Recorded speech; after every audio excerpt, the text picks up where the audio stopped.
welcome to more OGT practice. Today's problems are about linear equations or linear functions. We're going to do I call it a part A and a part B since it's quite a long unit. So the first thing we want to try to give you a couple notes to remind you. The most important linear equation or functions you've seen is y equals mx plus b, where m stands for the slope and b stands for the intercept.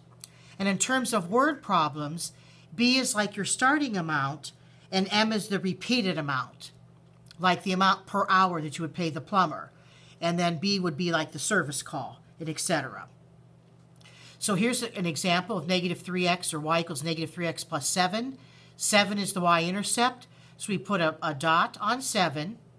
Then we use the slope of negative 3, which means down 3, right 1, down 3, right 1, down 3, right 1. And there's the graph. And you can see it's got a negative slope. That's because the 3 in the slope spot is negative. Here's one with a positive slope. And slopes with fractions are not difficult. A 2/3 slope just means up 2, right 3. But this time we were starting on the y-axis at negative 1. So we'll review these notes as needed. Here's another type of equation that you come across too that's a linear equation. ax plus by equals c.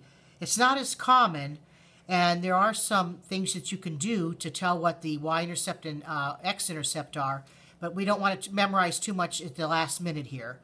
So you can try to like plug and chug to see which numbers that match up to make an equation like this. But we just want you to realize that that's also a linear equation. If you need more notes on slope, then you can refer to this. Remember, slope is rise over run, which is the change in y on top, change in x on the bottom. That's backwards from naming points. When you name points, x is first. But when you name a slope, on top is y. You can subtract points if you need to, or you can count rise up blocks and run over blocks on your grid. Please do remember, though, positive slopes look something like this, going up from left to right. Negative slopes fall down as you go from left to right. A zero slope, straight across, and the line that nobody can walk on, well, maybe except for Spider-Man, that is the one with the undefined slope. Positive, negative, zero, and undefined. So let's take a look at some actual questions. And by the way, excuse me, I meant to mention too, slope is also called a rate of change. So if they're asking you for a rate of change, it's the change in y divided by the change in x. So here's a question. Travis went on a long trip. The graph below represents the relationship between distance and time. And you can see that it's in parts. During what interval was Travis's average rate of travel the fastest? We're looking for the fastest part of his travel. So that would mean he needs the steepest slope. So you could actually take points, subtract your y's and subtract your x's and divide it out, but that would get rather tedious, take a while. When I think you can tell by looking, this is one section, here's a section, another, and another. You should be able to tell by looking which section is going up the fastest. The steepest slope is the one that goes up the fastest. And I think that most of us would agree it's here. That is going straight up faster than these others. These are going up, but not quite as steep. So the answer to this then would be between 6 and 8, which is answer B. Between the interval of 6 to 8 hours was when his distance was the fastest. His rate of travel on the distance, technically, or his slope. Number 34, another question, almost the same. Here's the population of Ohio. Instead of actually drawing the lines, they have just the dots from the scatter plot. But it said, in which decade did the population increase the most? So it's the same type of question. We need to see which section connecting two dots, because it goes by twos to make a decade. These are all going by tens down here. Which one goes up the fastest? And if you look, I think you would agree, just by looking, that that's where we're increasing upward the most in one decade. And that was between 1950 and 1960, which in this case is answer C. So that's about slope. But notice they use average rate of travel. This just asks which decade did the population increase the most. Number 4, the pilot of a small aircraft was given permission to land, and she lowered the wheels at an altitude of 1,500 feet. 2.5 minutes after lowering the wheels, the aircraft landed. What was the plane's rate of descent? A rate of descent is the same as a slope. In feet per second, from the time the wheels were lowered to the time the plane landed. Well, the wheels were lowered at an altitude of 1,500, and they landed on the ground. So that would be kind of like your change in y. From 1,500 down to 0, of course, is a change of 1,500. Now, your x change would be your time, because it even tells you feet per second. That means feet divided by seconds. So we've got 1,500 feet, but we need our seconds. They said 2.5 minutes. I think people know 60 seconds in a minute. Here's 60 seconds for the 2 minutes now, and a half a minute we should know is 30 seconds. So let's add all that up.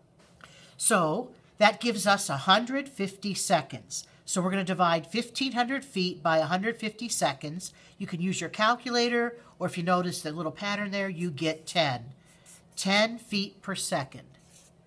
And by the way, if you divide 1,500 by 2.5, you get 600. But that wouldn't be feet per second, it would be feet per minute. So they have it figured out how you might do it incorrectly. So don't forget, as you're reading, if you need to, you underline things so that you know exactly what you're expected to find. Number 30, a construction company buys $3,400 worth of new equipment, the value of which decreases linearly so that its value after 8 years is $2,220. By what amount is the value of the equipment decreasing per year? Decreasing value per year. So we need money per year. So let's check it out. It was $38,400 worth to begin with. Now it's only worth $2,200. How much did it lose in value? Let's subtract $38,400 minus the $2,200. I believe that is $36,200. So that's how much it's lost. But it took 8 years to lose that. We don't have to subtract anything because they tell us that. So all we basically have to do now is take this $36,200 and divide it by 8. And let's double check that on our calculator. 36,200 divided by 8. And it does turn out to be B exactly. $4,525 per year. Key number 3 wants to know which equation is equivalent to 3 times quantity 2x minus 5 equals 4 times x plus 3. So basically, we're going to have to work this equation until we get something that looks like one of these answers. Because notice they didn't solve it completely. So let's go back. I'm going to write that again. I hope we all remember how to distribute, because that's what we have to do here. We've got to multiply 3 times both the items in this parenthesis. 3 times 2x, 3 times negative 5. 3 times 2x, 6x. 3 also times a negative 5, negative 15. 4 times the x, that's pretty easy, 4x. 4 times the 3, 12. This is where we are so far, doesn't match yet. Now notice we have x's on both sides. When you have x's on both sides, you need to eliminate x's from one side or the other. Most people like to eliminate the smaller x. So let's eliminate 4x from both sides since it's smaller. So it's gone. This is 12. This is 2x. Bring down our minus 15. Okay, it doesn't look exactly like one of those yet, but we do have a 2x now.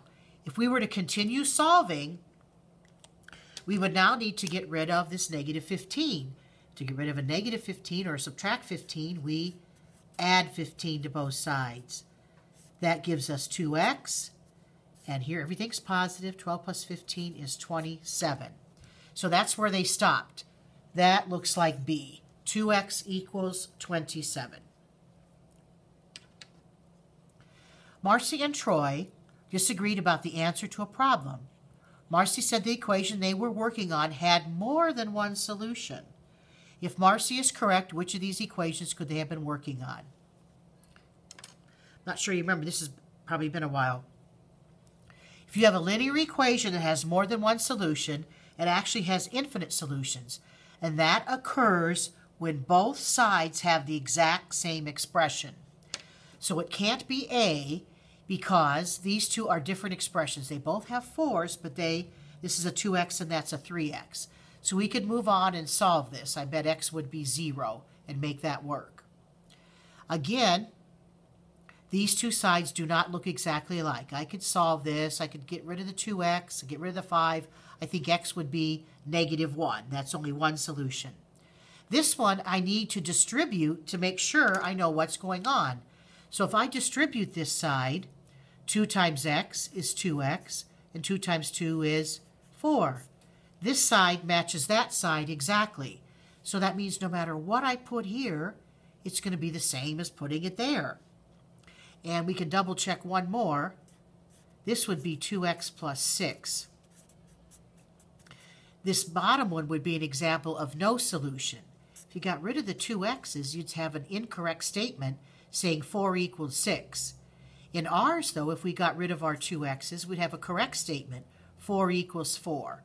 So C is the one where there's more than one solution because both sides actually are identical once you're simplified.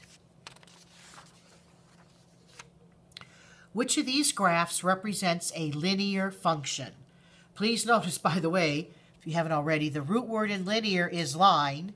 So we're talking about all these functions, linear functions, when graphed, create lines. And lines, by definition in math, are straight. So this is your linear function.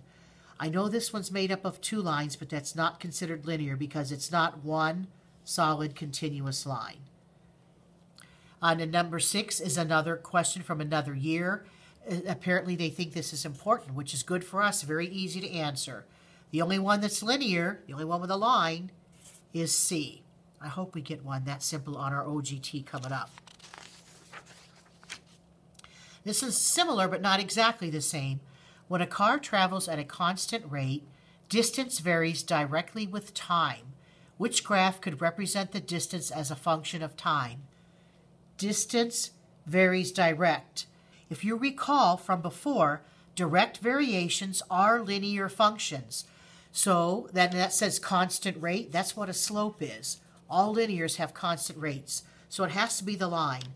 And by the way, in case any more come up, all direct variations must pass through 0, 0. Other linear functions don't have to. This is linear but not direct. This would be linear but not direct. This is linear but also a direct variation because it goes through 0, 0. Here's another interesting question just to make sure you understand what you're graphing. The scatter plot below indicates the number of sit-ups and push-ups completed by each student in Mr. Jenkins' physical education class. Bunch of scatter dots there. If Mary did 35 push-ups, approximately how many sit-ups did she complete? So please notice the key. Push-ups are across the bottom here, the independent axis. Sit-ups are up here. So we're going to look for 35 on the push-ups. And there's only one dot, lucky for us. There's only one dot when you go up. So this is Mary's dot because she did the 35 push-ups. So now we go straight over. And how many sit-ups was that for her? Well, that hits at 45, especially if you draw your line a little straighter. So she did 45 sit-ups. 35 push-ups, 45 sit-ups. Another set of graphs, but notice all these are made up of lines or multiple parts of lines. Jackie has a job selling cars. Her monthly salary is $2,000 plus a commission of 1% of her total sales up to $100,000 and then 1.5% of additional sales above $100,000. So this kind of starts out like a y equals mx plus b, where she automatically gets $2,000 a month. Then she also gets 1% of her sales. That would be like 0.01x if her sales are, say, x. So this is her beginning amount, and this is her slope. Every time she sells, some thousands, she gets a percentage. So if this is y equals mx plus b, it has to start on the intercept of 2,000. This graph does, this graph does, this graph does. So A is out. She doesn't start at 0, she starts at 2,000. But what happens is, as this graph has to go up. It's not going up a lot, but it's going up. It's not flat like this. It's going up a little bit. Then when she hits a certain amount, which is 100,000, then it changes to a 0.15x plus 2,000. It says her sales then go up to, oops, I don't have my 0 in there, 0.015x. So there's a change, and the slope is now a little higher. So this would be graph C. She's going up. She's still going up, but she's going up a little more rapidly after she hits the $100,000 of sales. This would show her leveling off. This shows her leveling off in the beginning. But both of these have some sort of positive slope. Number 23, a telephone manufacturing company has determined that the cost of producing a certain type of telephone can be found by this equation.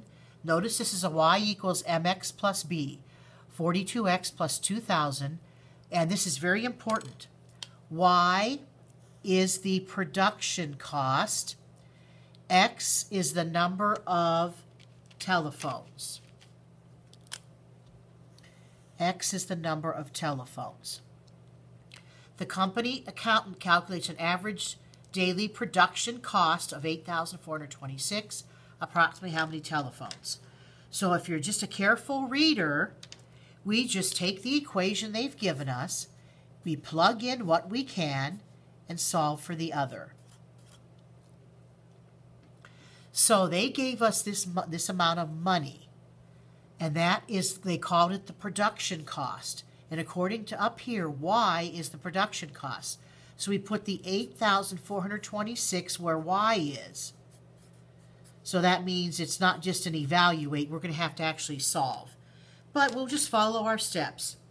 If you wanted to, by the way, since you have calculators available for these tests, if you're not sure how to solve, you can plug and chug. Put in 153 for X. 42 times 153 plus 2,000 doesn't make this.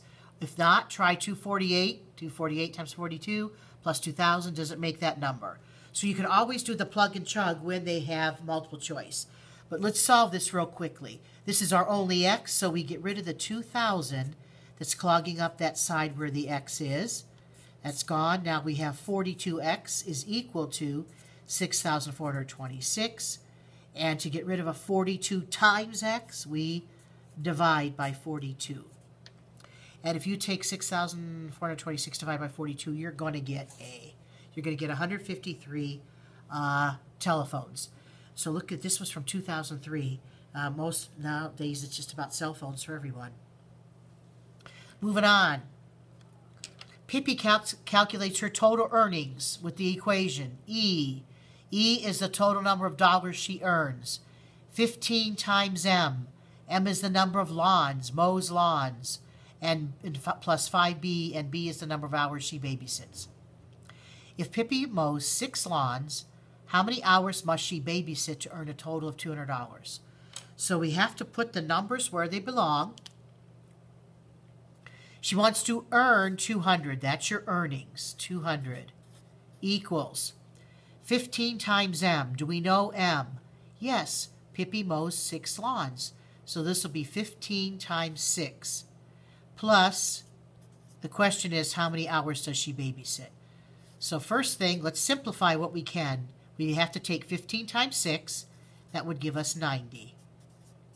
Now we have to solve for B, or again, we could plug and chug. Take 20 times 5 plus 90. Does that make $200? Does 22 times 5 plus 90 make 200? And so on. Or we can solve it the mathematical way of, again, trying to get b alone by subtracting 90 first. That gives us 110 to equal 5b. Then we would divide by 5, and that gives us 22 hours of babysitting. But like I said, if you're not real good at solving, you can still use your calculator to plug and chug, but you do have to kind of set the equation up so you know what you're checking to find. Another one of these types. Neil is selecting a new health club. The one he likes has monthly dues of $24 and a startup fee of $400. He has determined that the equation is, and by the way, this is a y equals mx plus b. They just happen to write the b first and then the mx next. For addition, you can do that. You can interchange addition and it's still the same thing. So anyway, this can be used to find y, his total cost of being a member, based on the number of months. After how many months will Neil have spent exactly $1,000? So again, y is his total cost. So if his total cost is 1,000, we would put that where y is. Then we have 400, then plus 24x, where x is the number of months, and that's the question, trying to find x. Once again, if you want to, plug and chug. Which of these numbers times 24, then plus 400, is going to give you 1,000? Or we can solve it. If we subtract 400 from both sides, that gives us 600. That 400's gone. That'll equal our 24 times x. Since that's multiplying, we will do the opposite of dividing to find out what that is. And 24 into 600, I believe, is 25. Takes him 25 months to spend $1,000. Just 1 month more than 2 years. A producer has $2 million budgeted for costs relating for filming a movie on location. Here's the estimate of the costs. Costs are $180,000 times N plus $175,000. C is the cost in dollars and N is the number of days. So apparently every day they film it, they have to pay $108,000 plus some startup costs of whatever. What is the greatest number of days she can film on location and remain within the budget? Okay, a problem for us, no matter whether we're plugging or chugging or not, is we need to know how to write out 2 million. So if you remember, every time you hit a comma, that's when you say those groups. Like this is 108,000. So if I want to say 2 million, it would look like this. I need 6 zeros, so to force me into the millions. So this is how I write 2 million. And 2 million is going to be my total cost. And that's comes about by spending 108,000 times N plus 175,000 to start up. So this is my MX plus B again. Once again, you can pick numbers, 11 days times 108,000 plus 175,000. Does that hit 2 million? So you want to be the greatest days, but you still have to be within the budget. So you want to come as close as you can to 2 million without going over. So you can plug and chug, as I said, or we can subtract the 175,000 from both sides. That gives us 108,000 times N. And here we get all those zeros. That's a 5. That would be a 2. That would be an 8. And so this would be 1,825,000. So now I would divide by 108,000. Let's do that on my calculator quickly. 1,825,000 divided by 108,000. That gives me 16.898.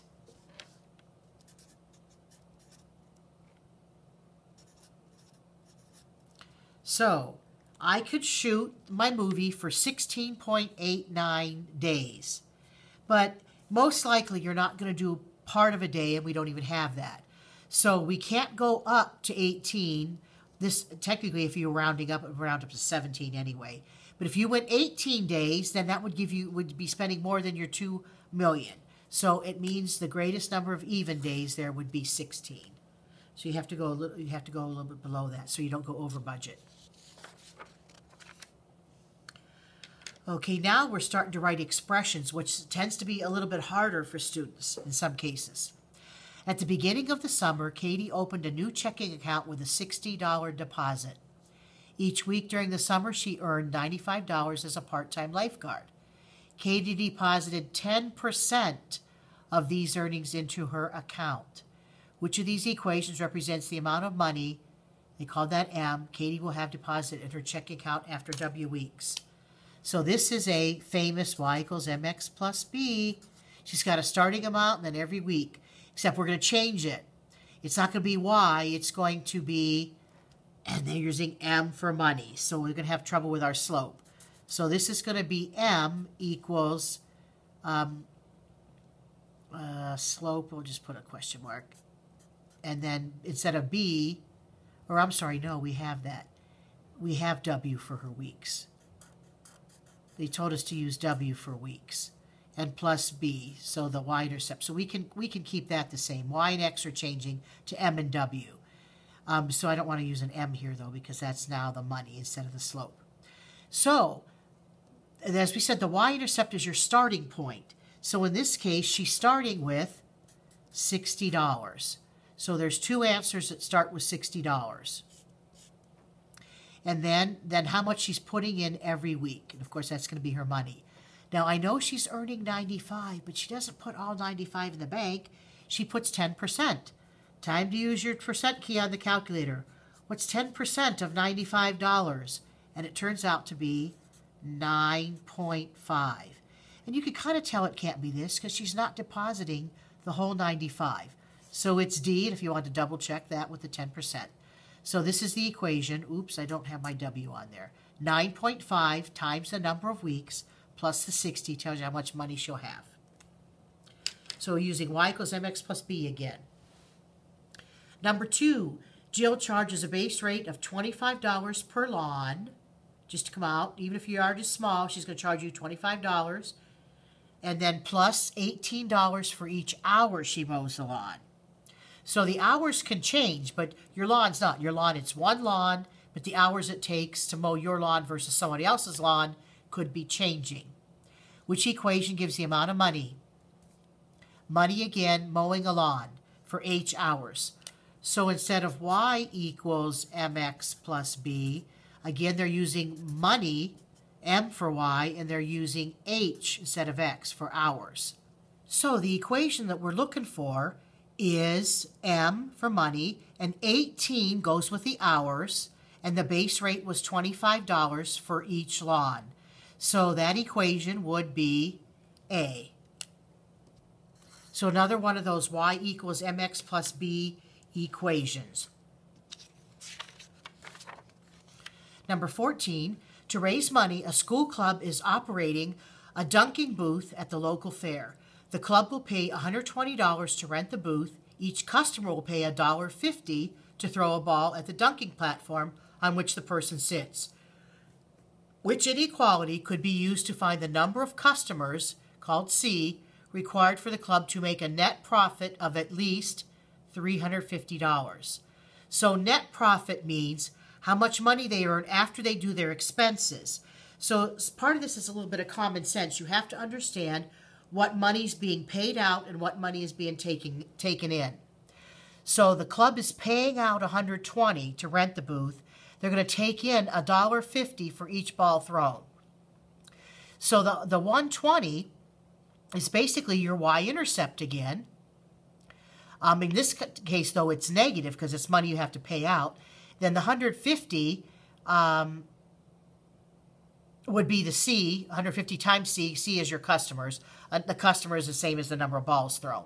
So, and you want your profit to be at least 350, which means 350 or more. So the way they set this up, these are the expressions for profit. Profit, we want it to be at least, or which means profit greater than or equal. These are less than, so that's not one of those. And it has to be A then. because these two have to have opposite signs. Money being taken in positive, money being paid out negative. Number 12, another one to set up. Julie does not want to spend more than $300 on ice skating. Her skates are 42. She'll pay that one time. Her lessons cost a total. Since they totaled up the lessons, that's only paid once also. And the practice, though, is going to be $7.50 per hour. So we don't know yet how many hours she's going to be practicing. Which inequality could she use to determine the maximum number of hours she can practice without spending more? So this is the opposite of this one. You wanted profit to be at least.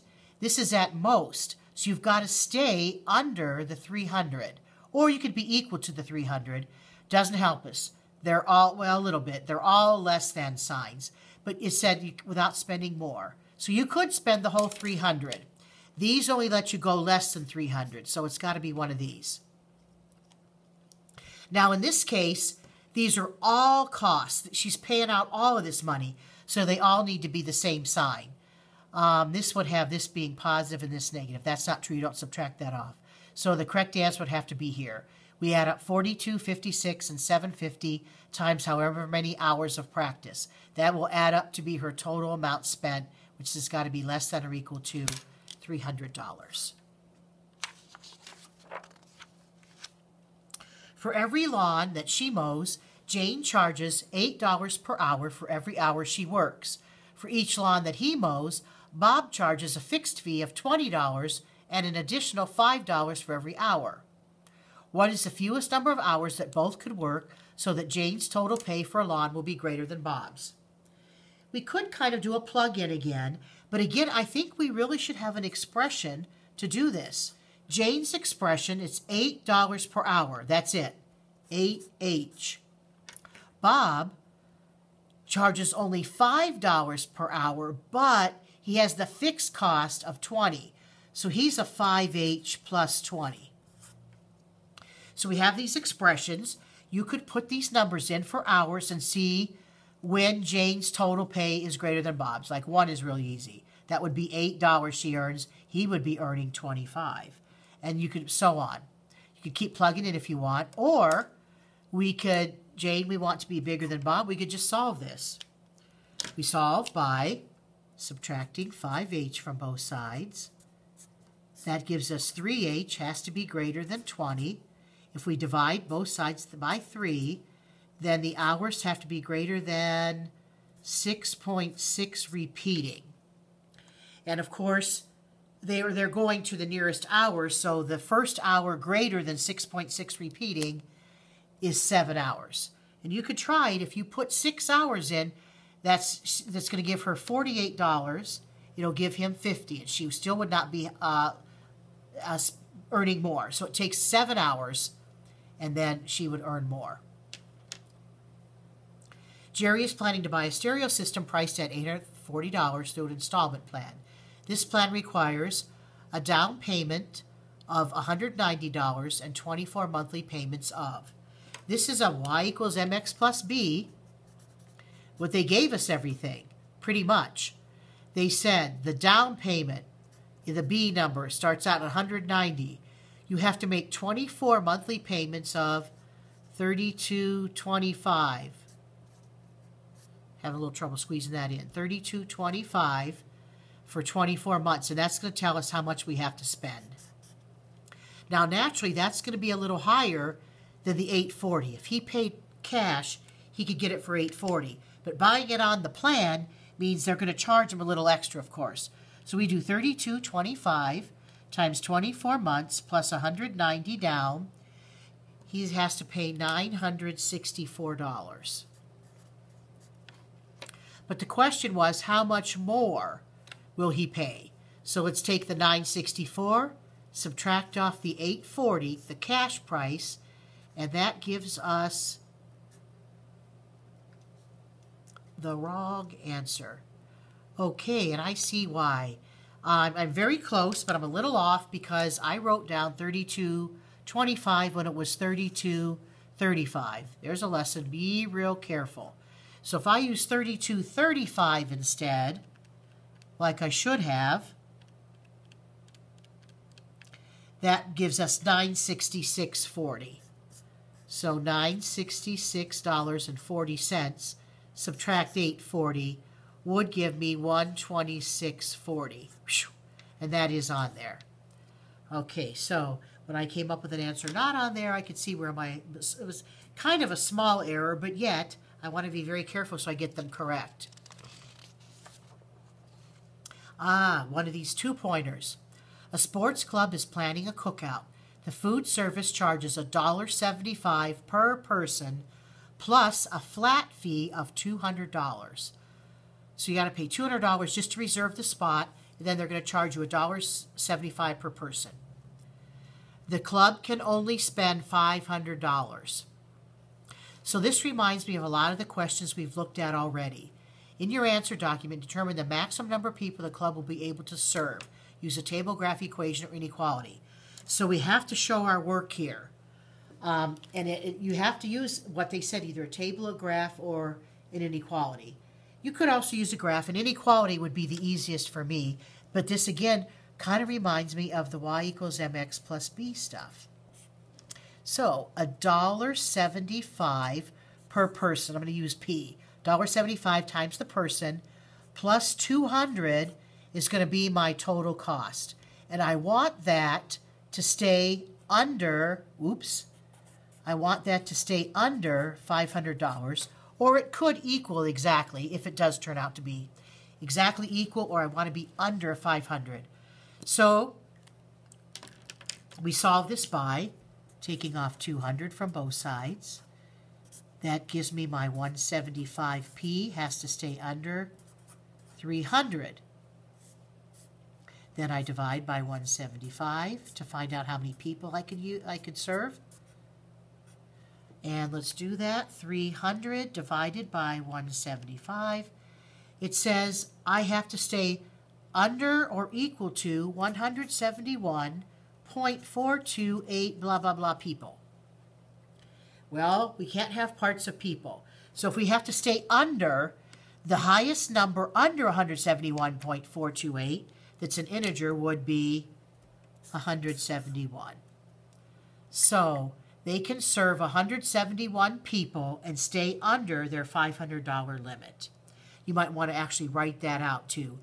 And I have that written out, I believe, on an answer sheet somewhere to show you what we want it to look like so that you get your credit.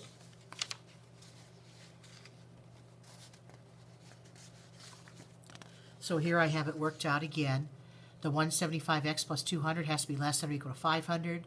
You're showing them how you're solving the equation. And then you're saying they would feed 171 guests and stay under the 500 limit. Okay, next question. Kim is selling sandwiches for a school fundraiser. She made the chart below to help her with pricing. And there it is, number of sandwiches versus the cost. Which function represents the total cost of sandwiches? So you do have some choices here. This, again, we talked about this in the computation section, even though they're also linear functions here.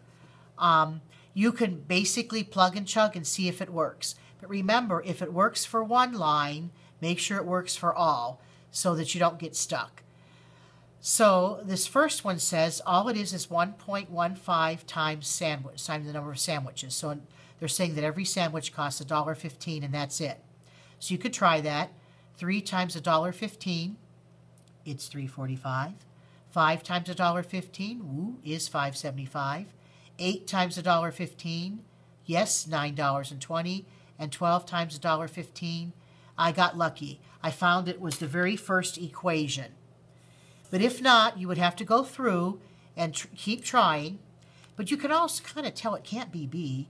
If 3 sandwiches are $3.45, how could $3.45 times 3 be the same? So that wouldn't make sense.